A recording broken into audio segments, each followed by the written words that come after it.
voilà désormais engagés ensemble dans une nouvelle étape de la reconquête.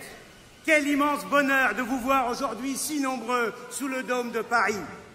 Merci de votre présence, de votre ferveur, de votre enthousiasme et de votre engagement pour mener et pour gagner ensemble avec Éric Zemmour, unis derrière Marion Maréchal, cette grande bataille des élections européennes.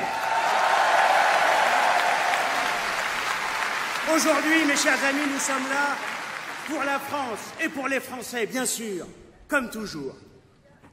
Mais nous sommes là aussi pour parler de l'Europe.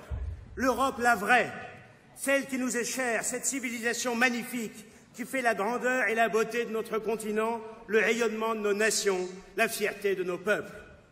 Je suis venu pour vous parler de notre Europe. Cette Europe qui existait bien avant les traités de Rome, de Maastricht ou de Lisbonne. Une Europe dont l'histoire, la culture et les arts, les monuments et la littérature nous ont placés à l'avant-garde de l'humanité. Notre Europe, elle est celle des cathédrales gothiques de la Renaissance italienne, celle d'Homère, de Racine, de Goethe et de Cervantes, celle des grands explorateurs de Magellan, La Pérouse, Vasco de Gama ou Marco Polo. Notre Europe, ce sont bien sûr aussi nos paysages et nos terroirs, des Pyrénées aux Carpates, du détroit de Gibraltar aux Grands Fjords, de la Loire au Danube, de la Terre Noire de Sicile aux forêts enneigées de Finlande. Des traditions, des langues et des gastronomies, ce sont des cultures et des peuples plurimillénaires et vivants, des variations nationales uniques, mais d'une même civilisation.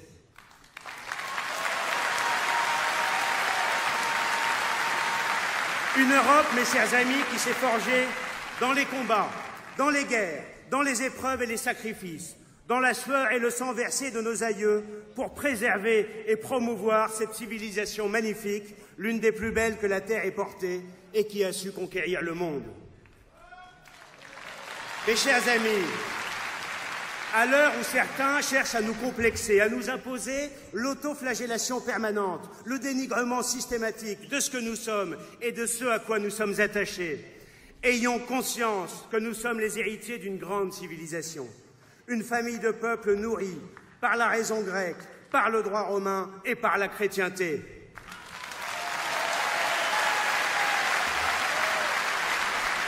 C'est de cette Europe-là que nous sommes humblement les héritiers et les dépositaires. Cette Europe n'est pas celle des directives tatillonnes et des réglementations absurdes, pas celle des normes qui accablent nos industriels et nos agriculteurs, empêchent les créateurs de créer, empêchent les entrepreneurs d'entreprendre et empêchent nos citoyens de travailler. Pas celle non plus d'Ursula von der Leyen, de ses... Merci pour elle.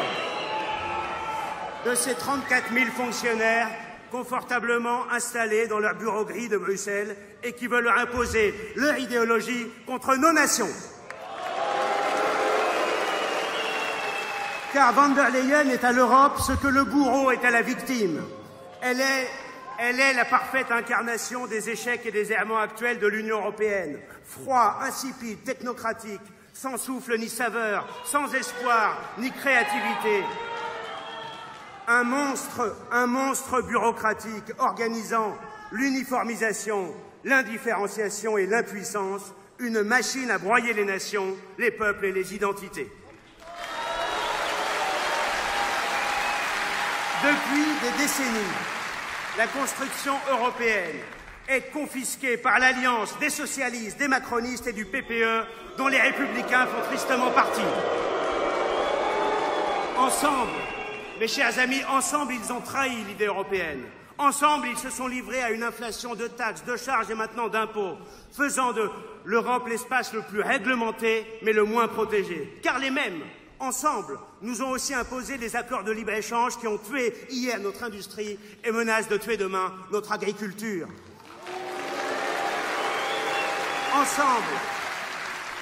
Ensemble, pas plus tard que ces derniers mois, ils ont voté le pacte vert, des normes environnementales injustifiées qui aboutissent à la ruine économique de l'Europe et à la décroissance, le rêve morbide des ayatollahs écolos.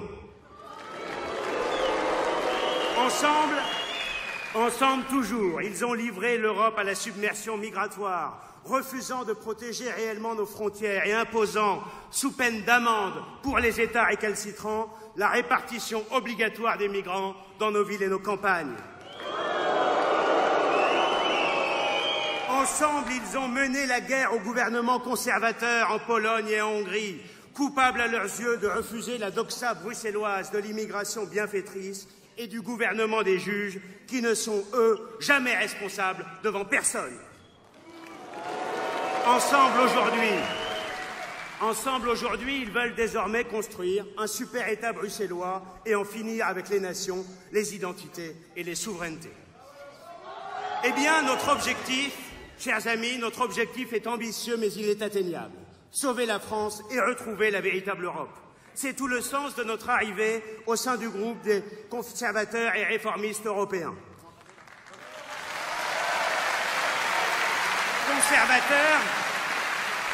Conservateurs pour préserver nos valeurs, défendre les familles, relever le défi démographique, des berceaux d'enfants plutôt que des bateaux de migrants.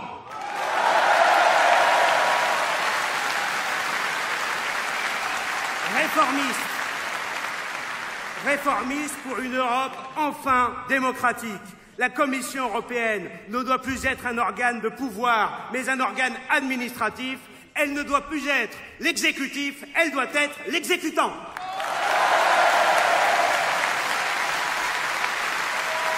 Et européen, bien sûr, car nous partageons la même conscience et la même ambition civilisationnelle. Avec nos alliés du groupe ECR, qui comptent déjà des partis et des élus de 17 nationalités différentes et déjà au pouvoir dans 4 pays européens, nous pouvons changer la donne, bousculer les équilibres, déplacer le centre de gravité des institutions européennes. Et pendant ce temps, eh bien, plutôt que de porter un vrai projet européen alternatif, plutôt que de défendre enfin nos valeurs de civilisation, certains voudraient nous faire croire qu'il y aurait un quelconque enjeu sur qui arrivera en tête entre les macronistes et les marinistes le soir des élections européennes. Et les élections européennes, ce n'est pas la guerre des boutons. Le RN est arrivé en tête aux européennes de 2014 et à celles de 2019, et qu'est-ce que ça a changé? Ça n'a rien empêché. Ça n'a pas empêché l'élection ni la réélection d'Emmanuel Macron, et ça n'a pas eu le moindre impact sur les politiques européennes. En clair, ils nous refont le coup du vote utile. On s'en souvient, hein, en 2022, ça n'a été utile qu'à une seule chose, la réélection d'Emmanuel Macron. Le vrai enjeu des européennes, le véritable défi, c'est de battre Macron et von der Leyen en Europe, d'empêcher le maintien du bloc majoritaire réunissant les socialistes, les macronistes et LR. Alors, mes chers amis, soyez plus motivés que jamais. Regardez autour de nous. Partout en Europe, nos idées progressent et triomphent. De la Finlande, où j'étais cette semaine avec nos alliés de CR, à l'Italie, en passant par la Suède, la République tchèque et la Hongrie, les peuples européens se réveillent. C'est une lame de fond patriote et conservatrice à l'échelle continentale. C'est dans cette Europe des nations et des peuples que réside notre avenir. C'est dans cette Europe qui défend clairement son identité et qui pense davantage à l'avenir de nos enfants qu'aux droits des migrants et aux caprices des LGBT. Alors, mes chers amis, le 9 juin, le seul vote sincère pour les électeurs de droite, efficace pour la véritable Europe, utile pour notre civilisation, vital pour la France, c'est le vote Reconquête avec Marion.